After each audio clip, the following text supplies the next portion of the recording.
चला तर आज आपण मैदा साखर न वापरता पौष्टिक असा पदार्थ बघणार आहोत. व्हिडिओला लाईक करा, शेअर करा आणि चॅनलला नक्की सबस्क्राईब करा. त्यासाठी मी इथे 1 वाटी गव्हाचं पीठ घेतलं आहे. त्याचबरोबर 2 केळी देखील घेतले आहेत. घेतलेलं गव्हाचं पीठ कढईमध्ये घालून घेऊ. अर्धा वाटी साजूक तूप घालून गव्हाचं पीठ आपल्याला खमंग असं भाजून घ्यायचं आहे.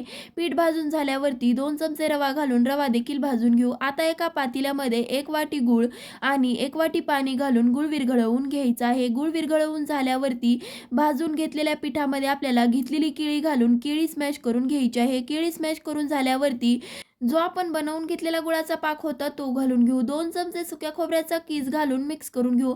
अर्धा चमचा वेलची पूड घालून मिक्स करून चला तर आता आपण बर्फी सेट करू. त्यासाठी एका थाळीला तुपाने ग्रीस करून घेतला आहे. त्यावरती हे मिश्रण ओतून थापून घेऊ. भरपूर सारे बदामाचे तुकडे घालून 1 तासासाठी बर्फी सेट करायला ठेवून देऊ. 1 तासानंतर बर्फी कट करू. मस्त अशी पौष्टिक बर्फी तयार. धन्यवाद.